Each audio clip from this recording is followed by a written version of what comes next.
Hello Capricorn, Sun, Moon, Rising, and Venus signs. Kamusta kayo? Sana po ay nasa mabuti kayong kalagayan. Welcome back po sa Star Tarot. Kung bago kayo dito, welcome din kayo. Thank you sa inyong support. I truly appreciate it and God bless you all. Messages po ninyo ito, oracle messages ninyo for the month of October. Pauna mensahe ninyo, travel. Ayan, so by December, no, may travel, maaring uuwi kayo. No, ang iba sa inyo maaaring magagaling sa ibang lugar, no, maaaring manggagaling kayo sa ibang bansa din, ano, maaari din na gano'n ang sitwasyon, and you are coming home, maaaring you're going to spend your Christmas season, no, Christmas celebration, no, with the family. Yun ang agenda siguro ng uwi ninyo, no, so that's really beautiful. Mag-iingat kayo sa iyong biyahe. We have justice, you're getting what you deserve. Capricorn, kung ano ang deserve ninyo, kung ano ang para sa inyo, yun ang makukuha ninyo sa ngayon. Karma is also at play dito, no? Good karma ang pinag-uusapan natin dito, Capricorn. So, kung anong klase man ang vibration, no, na nilabas ninyo into the universe before, that is exactly what is that will be sent to you around this time then. So, kung ano talaga yung para sa iyo, yun ang i-deliver sa inyo, no? Balance will be back in your life as well dito, Capricorn, no? Kaya napakaganda lang ng sitwasyon ninyo towards the end of the year. Talagang maayos na ang lahat, no? Kumbaga, babalik na kayo sa dati ninyong kalakaran, sa dati ninyong sistema, yung gano'n, no? Na maiaayos na ang lahat. Kasi maaring recently or in the past, mayroon kayong mga distractions, may mga hindi kayo napagfo-focusan ng mga bagay sa sarili ninyo, no? But now, you know, maaring magkakaroon ng reset dito, kumbaga, ang galawan ninyo, at may babalik mo na ngayon ang balanse, maibabalik mo na ngayon ang order, no? Kumbaga, sa buhay ninyo.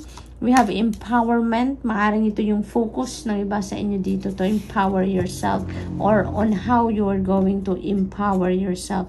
So, maaring ganun ang sitwasyon ng iba sa inyo dito, no?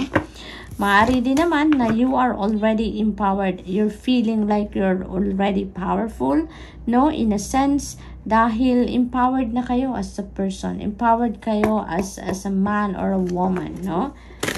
So, what else? Self-development din, no, is coming up dito for some of you. Yun ang napipick up ko dyan. Manifesting dreams, napakaganda. Uy, you know what, Capricorn, maaring meron kayong travel dito somewhere na maaring yun ang dream ninyo. Maaring yun ang dream destination ninyo. Maaring ganun din ang sitwasyon ng iba sa inyo. So, maybe you are going to travel somewhere na yun ang pangarap ninyong puntahan, no? So, maaring ganun ang ganap.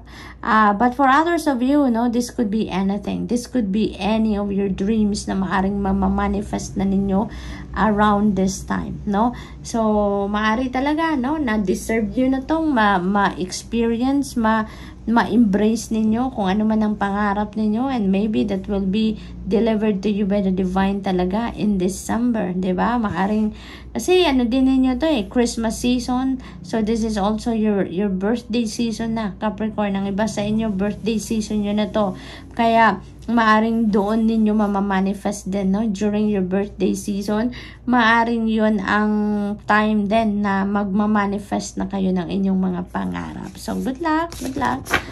What else? We have courage. Ayan, so, maaring ang iba sa inyo may situation din dito wherein you need to activate your courage and inner strength, no? Nang sa gayon, para maharap ninyo ng maayos, ma-manage ninyo ng maayos, masolusyonan ninyo kung ano man ang sitwasyon na yan, if that is a challenging situation. So, kailangan nyo lang dito na palakasin ang inyong kalooban. Tataganin nyo ang inyong loob. Kaya nyo yan, Capricorn. Lalahanin lang ninyo, no, na kung problema yan or challenges yan na kinakaharap ninyo, no, lalahanin nyo lang na wala namang problema na hindi natin nasusolusyonan. Walang challenges sa buhay natin na binibigay sa atin na hindi natin kaya, no? Hindi natin kayang lusutan or panindigan, no? Something like that. Magic, moonlight enchantment. So, there's more, ang napipick up ko dito, guidance, divine guidance, no? Enlightenment, mga ganon. Intuitive messages. Yun napipick up ko dito na maaring yan ang marami ninyong marireceive sa ngayon. Maaring pinagdadasal ninyo yan. Maaring naghihingi talaga kayo din ng gabay dito, no? Maaring related ang sitwasyon na yan dito sa sitwasyon ninyo na kailangan ninyo ng courage, no? Maaring ganun din ang ganap. So, feels like there will be downloads, no? Intuitive messages dito na ipapadala sa inyo. We have acceptance, the cycle of life. Ayan. So, parang ang iba sa inyo dito talagang yung bang parang emotionally matured na kayo talaga. Kasi parang alam nyo na, nare-realize nyo na, tanggap nyo na there are things talaga sa buhay natin that are beyond our control. May mga pangyayari talaga sa buhay natin na hindi natin, na kahit ano man ang gawin natin, anong pilit natin na mangyari, hindi talaga mangyayari, no? So, maybe talagang accepted nyo na yan, no? Na ganun talaga ang buhay. Life is full of mystery talaga, no? Life is a mystery in itself. Kaya maaaring ano nyo na yon, tanggap nyo na yon na ganun talaga, no? Ganun talaga na may mga bagay talaga na kailangan nating maghintay, kailangan nating pagpasensyahan, no? Yung ganon, yung kailangan nating sumunod na lang sa agos ng buhay, 'di ba? We need to surrender, no, to the divine universe, yung mga ganon. And looks like Capricorn, you are very much aware of that, no? Yun ang napipick up ko dito. We have insight. Ayan, be open to enchantment. So, ito na nga, enchantment.